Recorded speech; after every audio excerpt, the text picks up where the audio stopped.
بسم اللہ الرحمن الرحیم۔ آج کی اس ویڈیو میں ہم آپ کو قیامت کی کچھ نشانیاں بتائیں گے اور احادیث کی روشنی میں بتائیں گے کہ قیامت سے پہلے زلزلے کثرت سے کیوں آئیں گے۔ حضرت نعیم بن حماد رضی اللہ تعالیٰ عنہ سے روایت ہے کہ رسول اللہ صلی اللہ علیہ وآلہ وسلم نے ارشاد فرمایا، قیامت سے قبل ایک ایسا رمضان آئے گا جس میں عوام الناس کو ایک ایسی زوردار آواز سنائی دے گی، جو آواز اس قدر خوفناک اور زوردار ہوگی جسے سننے کے بعد انسانوں سمیت دیگر مخلوقات بھی سہم جائیں گی، اور لوگ اس آواز کی کھوج میں پڑ جائیں گے کہ یہ آواز کیسی تھی اور کہاں سے آئی تھی، لیکن کوئی بھی انسان اس آواز کی کھوج نہ لگا سکے گا۔ تو جس رمضان ایسی آواز سنائی دے گی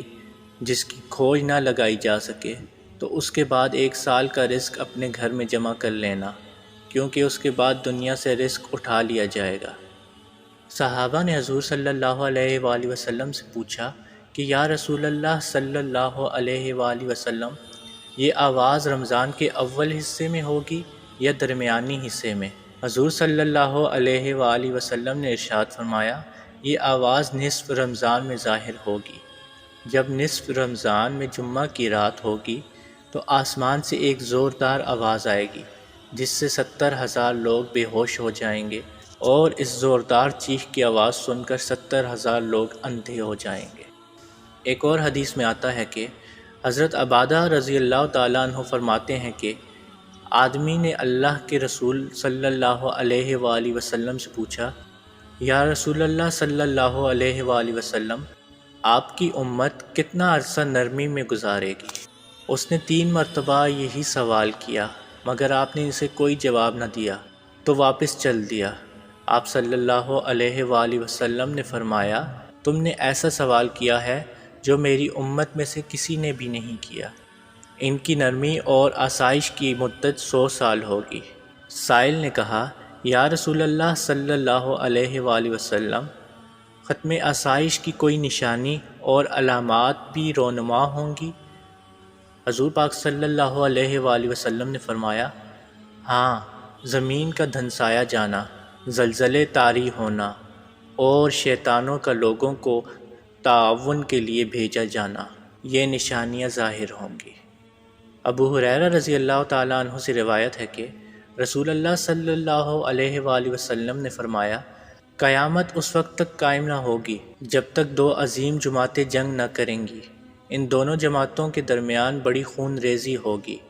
حالانکہ دونوں کا دعویٰ ایک ہی ہوگا، یعنی ایک ہی مذہب کو ماننے والے ہوں گے۔ یہاں تک کہ بہت سے چھوٹے دجال بھیجے جائیں گے، ان میں سے ہر ایک دعویٰ کرے گا کہ وہ اللہ کا رسول ہے، یہاں تک کہ علم اٹھا لیا جائے گا، اور زلزلوں کی کثرت ہوگی، اور زمانہ قریب ہو جائے گا، اور فتنے ظاہر ہو جائیں گے، اور حرج بڑھ جائے گا۔ حرج یعنی قتل، یہاں تک کہ تمہارے پاس مال کی کثرت ہو جائے گی، یہاں تک کہ پرہیزگار اور صاحب مال کو یہ فکر ہونے لگ جائے گی کہ اس کا صدقہ کون قبول کرے گا، اور یہاں تک کہ وہ صدقہ پیش کرے گا، مگر جس کے سامنے پیش کرے گا وہ کہے گا کہ مجھے اس کی ضرورت نہیں، اور یہاں تک کہ لوگ بڑی عمارتوں میں آپس میں فخر کریں گے، ایک سے بڑھ کر ایک عمارتیں بنائیں گے، اور یہاں تک کہ ایک شخص دوسرے کی قبر پر سے گزرے گا اور کہے گا کہ کاش میں بھی اسی جگہ ہوتا، اور یہاں تک کہ سورج مغرب سے نکل جائے گا۔ جیسے ہی وہ سورج اس طرح طلوع ہوگا اور لوگ دیکھ لیں گے تو سب لوگ ایمان لے آئیں گے، لیکن یہ وہ وقت ہوگا جب کسی ایسے شخص کو اس کا ایمان لانا فائدہ نہ دے گا جو پہلے سے ایمان لایا نہ ہوگا، اور اس نے اپنے ایمان کے ساتھ اچھے کام نہ کیے ہوں۔ اور قیامت اچانک اس طرح قائم ہو جائے گی کہ 2 آدمیوں نے اپنے درمیان کپڑا پھیلا رکھا ہوگا، اسے ابھی بیچ بھی نہ پائے ہوں گے اور نہ ہی لپیٹ پائے ہوں گے، اور قیامت اس طرح آ جائے گی کہ ایک شخص اپنی اونٹنی کے دودھ نکال کر واپس ہوا ہوگا اور ابھی اسے پی بھی نہیں پایا ہوگا، اور قیامت اس طرح قائم ہو جائے گی کہ وہ اپنے حوض کو درست کر رہا ہوگا اور ابھی اس میں سے پانی بھی نہیں پی سکے گا، اور قیامت اس طرح قائم ہو جائے گی کہ اس نے اپنا لقمہ منہ کی طرف اٹھایا ہوگا اور ابھی اسے کھایا بھی نہیں ہوگا۔ اللہ تعالی ہم سب کو قیامت سے پہلے قیامت کی تیاری کرنے کی توفیق عطا فرمائے۔